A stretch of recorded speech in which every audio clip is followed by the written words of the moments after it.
It's Stef on Spotify. It's Stef's Rock Show. The next guest, I'm super excited. We've got Evil Jared of Bloodhound Gang. Thanks for coming by. Super excited, really? I mean, you are familiar with our work, right? I don't I'm know if freaking out. I don't know if it's worth getting worked up about. All 5 studio albums, 25th anniversary is coming up. Hooray for Boobies. I have the Boobies out because I love Hooray for Boobies that much. Like I said, I'm a super fan. And so you're in Philly. Everyone loves Boobies. I mean, let's be honest here. That's true. Who decided to put the nipple? So you put your finger through the nipple of the album. I think you were supposed to put your tongue through the album, weren't you? I like that. Okay. Yeah. I was a little young, so I just put my finger and I thought I was so badass with it on my Walkman, and I was at school like, haha, I've got a nipple CD in my Walkman. Oh, wow. Okay. So you are old enough to have had a CD Walkman. Yeah. Oh, I mean, maybe my eyesight's gone, but you don't look old enough to have had one of those. I would figure you would have started with like a Zune or something. No. And congratulations on your Eagles. How stoked are you? Oh my God. Can you believe that Philadelphia finally has a decent sports team? That was really cool. Only been 100 years. Are you in Philly right now? Yes, I am. I am for another couple of weeks. Okay. And so like I said, I was so stoked. So the parade is tomorrow. Are you going? Absolutely not. There's not enough money in the treasury to get me to go anywhere near there. It's been wild in America lately, honestly. The drive-through car, the bombs, like it's kind of a little bit anxiety to go to large crowded events right now. Yeah, I don't like being around people at all. I mean, if I'm getting paid for it, like at a concert or something, fair enough. But to voluntarily go there and there's going to be like millions of people there, I just don't see it. I feel think you. If I still lived in Philadelphia, I would have Airbnb'd my house this entire week and gone out into the woods. I always say I need to get paid or there needs to be good dick lined up for me to go out nowadays. Yeah, well, I mean, it's Philadelphia, so the dick's probably going to be pretty lousy too.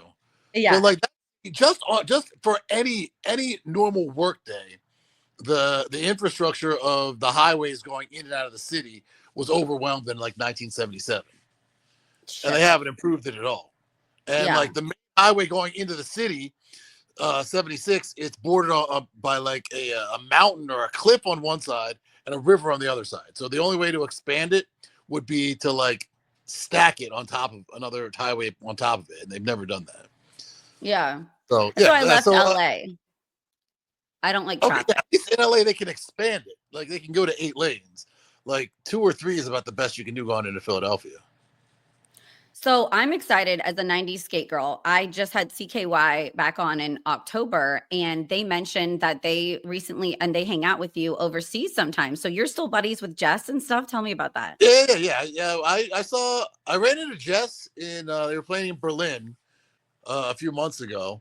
So we went to his concert and then kidnapped Jess and took him over to like an 80s skate party at one of the local clubs in Berlin. That's so sick. What brought you to Germany? Why are you in Berlin? Like what? Well, you know how in America they have last call? Yeah, in Germany they don't. Yeah. Like, they LA I know is just like Pennsylvania where the bars close at 2:00. In Berlin, they got clubs don't even fucking open till 3:00. I spent 3 months in Europe. I got tricked in Germany the first time. I said, I want to go to a really fun club with my girlfriend where there's hot guys. And the guy laughed. I don't speak German while I have my little book. And my first gay club when I was 19, he dropped me off. And I didn't even realize it for like 30 minutes that I was in this big Berlin gay club. Ones, Yeah, it was fun though. Like, I get it. Any of them? I didn't. I was, I wasn't in hookup mode in Europe. I need to go back now that I'm wilder and older. I was in like, I'm scared, traveler check mode, like all okay, you gotta get over that shit. Yeah. No, you're right. So, okay. And what's up with the wrestling entertainment career? What's going on with this? Oh, well, I was on the cast of this German TV show, maybe like 10 years ago. And one of the episodes they wanted to do like celebrity wrestling. So they had this dude, Herman the German, who is he's the only German to have been in both WCW and ECW. And I had met this guy like years ago back when he was the security guy for Rammstein. and they like had this idea that they were going to have celebrity wrestling as a segment on the show, and so they asked me if I wanted to do it with him and a couple of these other cheesy German celebrities, and I was like, yeah, sure, it'll be fun. And it ended up being like the most fun I'd ever had. I was containing myself from laughing my ass off the entire time I was in the ring, and I'm like, I want to do this every fucking day. So I joined the German Wrestling Federation, and I just do regular matches. I love it. I feel like being a rock star and a wrestling star isn't that far apart. They're kind of similar. Yeah, there's a lot more training in the wrestling. You can Yeah. get like no matter what you do, unless you're like stage diving and no one catches you, it's pretty hard to hurt yourself. Being a rock star. As a wrestler, if you don't know what you're doing, you can hurt yourself very, very, very easily. Unless you're playing naked like Flea at Woodstock, then you got to be careful. Yeah, but I mean, it's not like there's like a hot tub drain or anything your junk's going to get stuck in. I mean, how much can you get? Even if you're fully naked, you're not going to get hurt that bad. So, okay, is there any chance we could get Bloodhound Gang back together? I wouldn't hold my breath on that if I was you. Like even like a reunion show or anything? I mean, gosh, I would go. I had mentioned that there might be some kind of reunion coming up, but mostly that was just a bit for wrestling. I get it. So I saw an interview where you said when you went to Temple, the chairs were really uncomfortable. But isn't that where you met Jimmy? And can you tell me like how the first interaction? When I went to George Mason, and the chairs there were really uncomfortable. So you transferred, right? Because the chairs were so uncomfortable, and my roommates and I had seen like just like in the like you have your income inequality that's destroying this country. Like at the president's office, they had these really nice, really comfortable chairs, and then us plebeians got these super uncomfortable chairs in our room. So my roommates and I decided, like, why do these guys deserve the good chairs and we get the shitty ones? So we went to the president's office, stole the chairs, and put them in our room. That's badass. Yeah. How did you until the president got caught? And then they kicked me out, and then that's how I ended up going to Temple. Did you go to jail? No, but I got like 500 hours of community service, I think. Oh, yeah, that's rough. Have you ever been to jail? Like even though, yeah, it's technically theft. It was on a college campus, so that should fall under the jurisdiction. I think the college security forces, and then you get academic probation from it. No, the college called the fucking cops, and the state police came over and arrested us. That's not cool because our college cops were on our side. Like if my friends got pulled over drunk, they didn't fully report it. They just said, you got to get out of your car. We're going to walk. This was like, this was, college type mayhem. Yeah. So if we would have been in a frat, they would have let us get away with it, but we were independents, You weren't in a fraternity house. No, certainly not. No, I was in a sorority, but just, I don't know. I thought it'd be easier to get kind of gay. I don't know. Yeah. So when did you meet Jimmy and how did you meet Jimmy at Temple?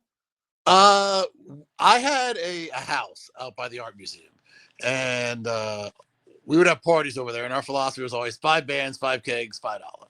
So I always needed to get more and more bands come in there. So Bloodhound Gang was one of the bands that I had playing in the basement. And I got to tell you, the Bloodhound Gang, this was 1992 probably. They were horrible. It was 5 white dudes rapping over a ghetto blaster, and my God, it was the worst thing I'd ever heard. It was like a dime store Beastie Boys, and they were horrible. Yeah. And, but they're nice guys. I let them play down there a couple of times, and I used to have to carry the kegs down to the basement. And, we'd have like 3 kegs to the house, but I would turn off all the other kegs except for the one in the basement. So if you wanted to get beer, you had to go down and see Bloodhound Gang. And still everyone would hang out upstairs. I'm like, yeah, beer's done. They're like, yeah, we're going to wait till these assholes are done and then we'll get our beer. So like the 3rd time they were going to come in there, I was like, you guys are nice guys, but you're scaring off my customers, so you can't play here anymore. But then they brought in this new guy, and this guy was amazing. Like he changed my entire opinion, not just about the Bloodhound Gang, but about music in general. This guy, this is more than 30 years ago. And this guy was fully sleeved in tats, which nobody was back in like the early 90s. And he's wearing nothing but fishing waders, like those rubber pants that like. Yeah. Yeah. So within the first song, and the floor was always covered in broken glass because my band, like our shtick was once we got done smashing our instruments, we were just smashing garbage we found on the street. So we'd be smashing televisions and microwaves and shit. And so the You're like floor was all Richie covered in Allen broken. over there. Yeah, so the floor was all covered in broken glass. So in the first song, this guy strips off naked, right? So he's butt ass naked, rolling around in the broken glass, right? I And like then, him. and then he plays Switch 'em. You stick one thumb in your mouth and one thumb up your butt, and then Oh my you God, I switch 'em. thought you were talking about an arcade game. No, I'm talking about the game of Switch 'em. So, and then you have to switch the thumb in your ass to your mouth? Yes, Oh and I was my like, God. ah, No, I did not amazing, play that one. amazing. I get it. I get the blood out. Yeah, you get music and a show. So Yeah. yeah, after that, I didn't care how horrible the music was. I was like, I'm in. I'm in for Yeah. whatever. And so, and are you and Jimmy still friends today?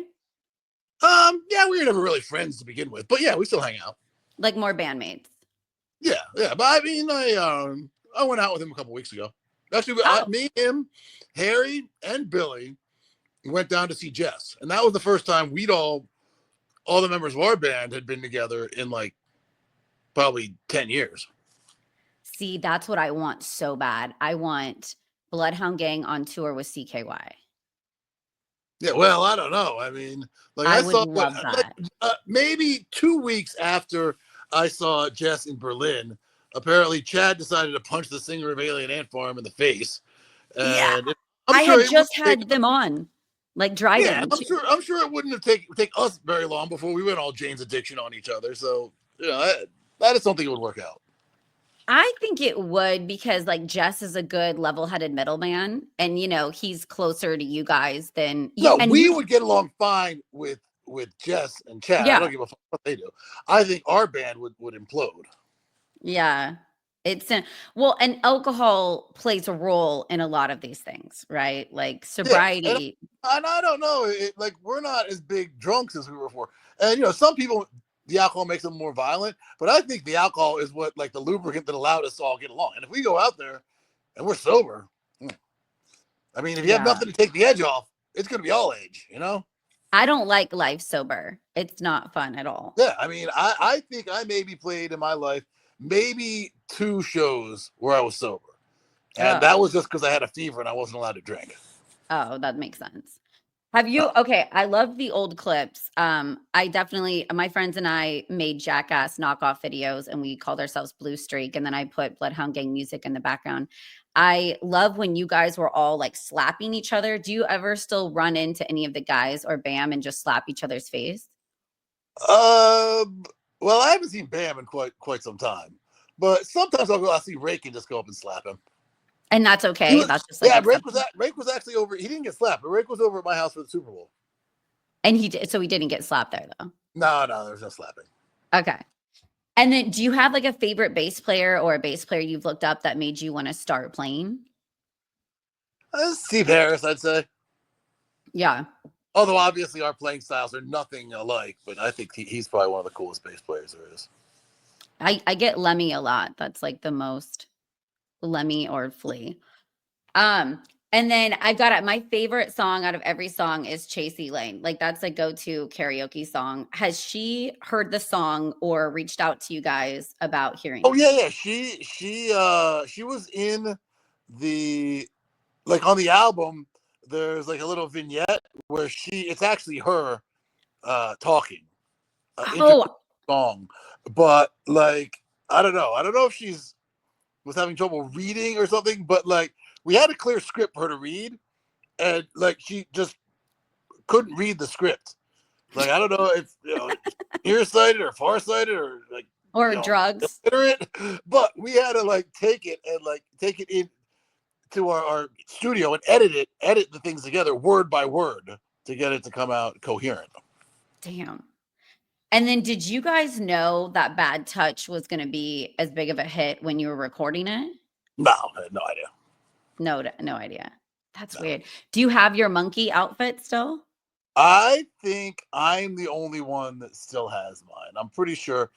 Like Lupus, anything he got, be it a gold record or like sample merch or any memorabilia he had worn in a video, he would sell it on eBay immediately. Oh man. But Oh, did you still put it I could on buy some randomly? crack with it. Hmm? You still put it on? No, it's been in a bag, and mine's not in very good condition because, like, in one of the in a scene that was edited out of the American version, like at the end of it, we end up playing with poop, and we're like throwing poop on each other, and the poop was like mashed potatoes and chocolate, and like it might never like as soon as we got done, we went off and went on tour or something and threw them in a garbage bag. So I didn't open it up till like a year later, and like chocolate sitting on that, like every mold spore in the galaxy had kind of eaten Did through you it. wash it or just like leave it? No, I just left it. Okay. So Didn't it's know still that in a back. bag with food on it? No, no. After a year, I got home from tour, and I'm like, "Oh, that's disgusting." So I cleaned it then. But I think all the other ones are gone. But mine's still here somewhere. So you're doing the wrestling. You've got, a lot of great things going on. Do you have a music project going on right now as well? Yeah, I kind of fell sort of like ass backwards into the DJ scene in Europe. So I do a lot of festivals over there, and now there's this dude named Krogi who is he's a host on one of the big YouTube channels over there. And I had met him at a gaming convention, and he invited me to come on the show.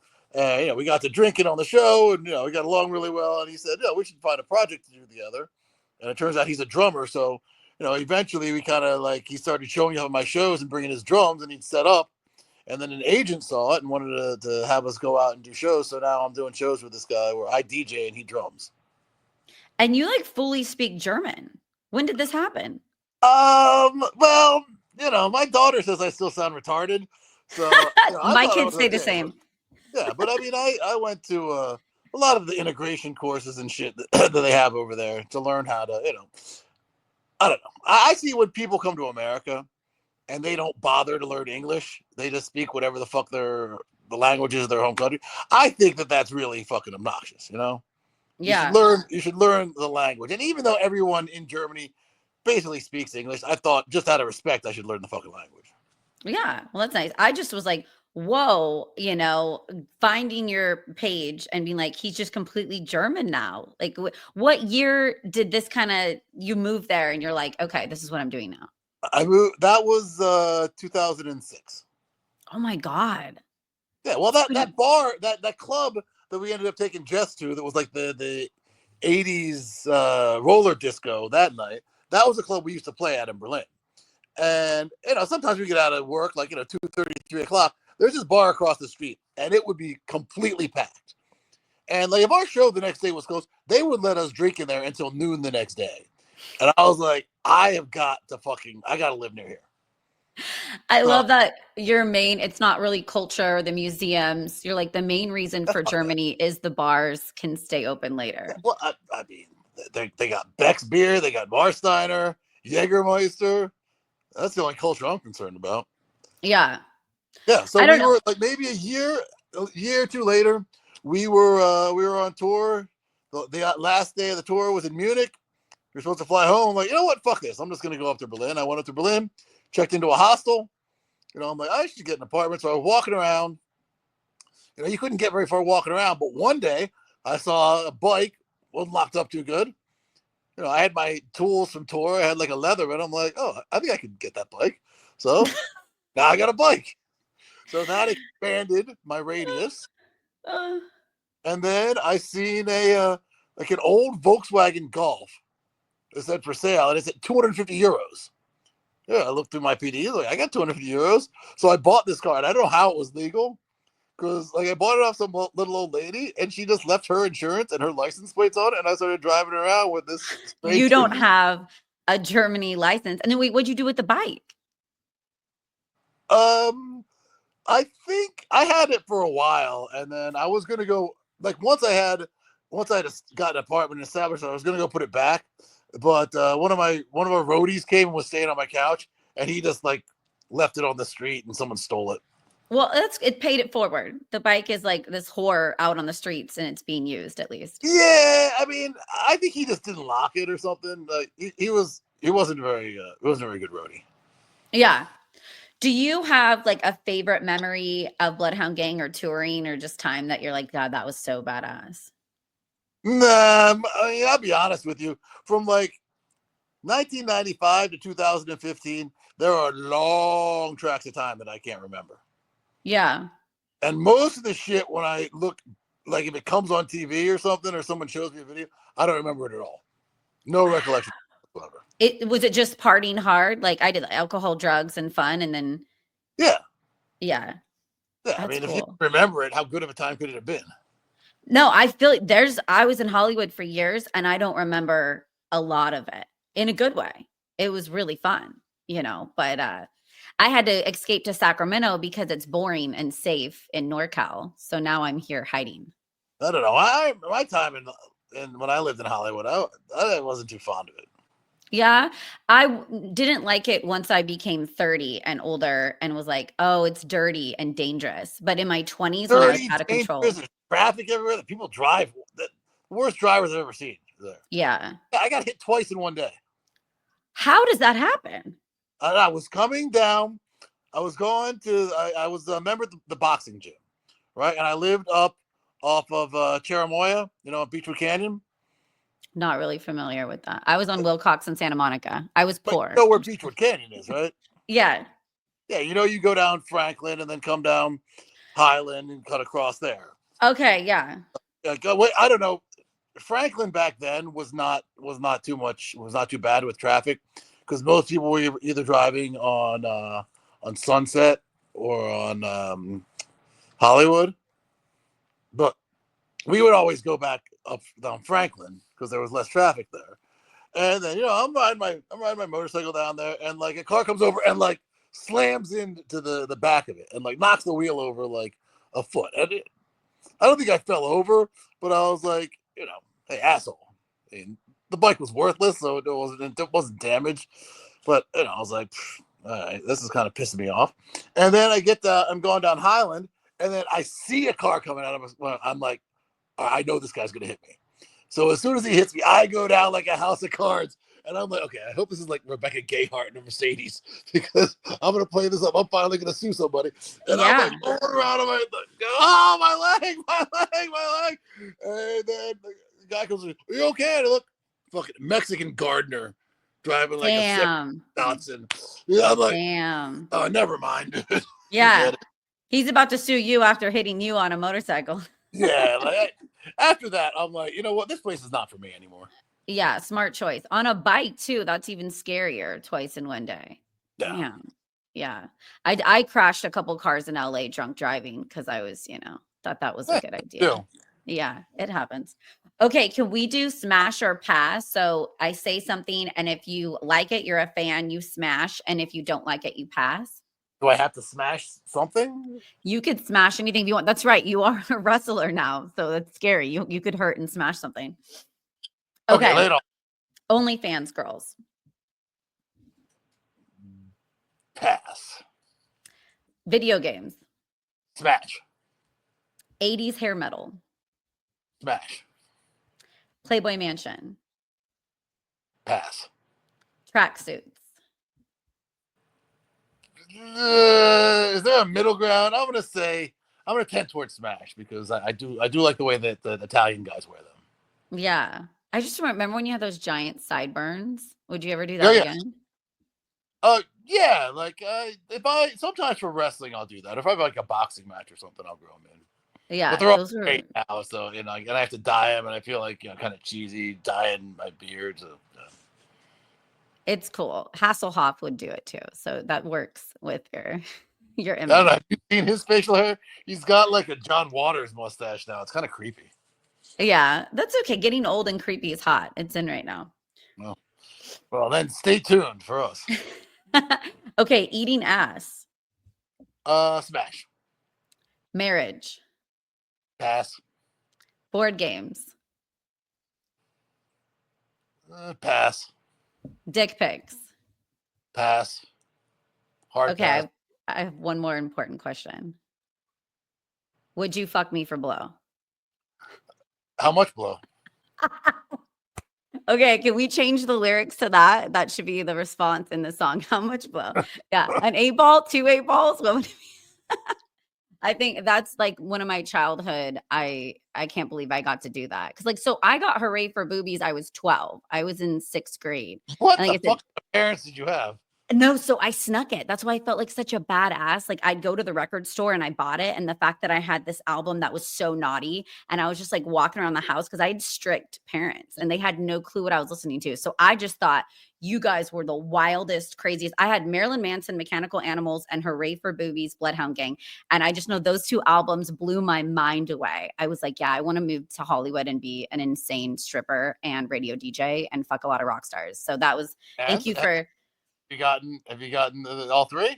I have done it all. I'm on retirement now. You know what I mean? I'm at the way out. I'm in the farm. Well, let me ask you, do you get a lot of dick pics?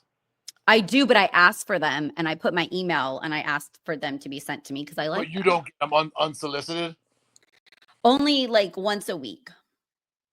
Okay, well, that seems pretty often. But I have a wild podcast and I'm talking about sex a lot and I have my tits out. So I'm asking for that kind of behavior. You know what I mean? It's not shocking. Okay, but I mean, does anything about about my manner suggest that I would want dick pics? No, I mean, like, would you send yours or do you No, like taking photos and I sending get them? shocking amount of dick pics. You do? Yes, there's every once in a while someone will find an old picture of me taking a piss on Jim, which you used to do on stage, and every 6 months or so, someone will find one of these pictures and post it on like Brazilian gay porn sites, and then you can tell when it's been posted because the next day I'll get like 1,000 new Instagram followers, and maybe 100 of them will be sending me dick pics. So you've got a large gay following that are totally Apparently, hot I'm for like you. some kind of gay icon in Brazil. That's hot. You're like a gay daddy rock star. Yeah, They're yeah, going I'm like after you. Garland. I love it. I like pegging men. So I've pegged a couple gay guys. Oh, well, yeah, that's I've heard the gay guys. Have you gotten pegged before? No, I haven't had the pleasure. Well, if Although you're ever in Sacramento. Certainly, I've gotten a lot of offers for it. I bet. Well, thank you so much, seriously, for stopping by Stef's Rock Show. You've got anything else that you want to tell us about or what's going on? You are welcome to have the floor. Well, fans in Europe, if any, can see that show I mentioned with Krogi and myself. I'm not sure what clubs exactly we have coming up. I'll be back there in like 2 weeks, and I think we're gonna start at at Carnival in Cologne. And I know the biggest festival we have booked so far is Perukaville. So, yeah. So if fans in Europe, if anyone want to come see us at Perukaville, we'll be there on the Brainwash stage as usual. And we need Bloodhound Gang back together. That's what I'm saying. Fingers crossed one day. Yeah, I wouldn't bet the ranch on that. I'm going to dream big. Well, dude, thank you so much for stopping by Stef's Rock Show. And I'm looking forward to following you. And if you guys ever do a DJ show in NorCal, I definitely want to come check it out. Again, don't hold your breath. But thank you for the thank you for the offer. Of course.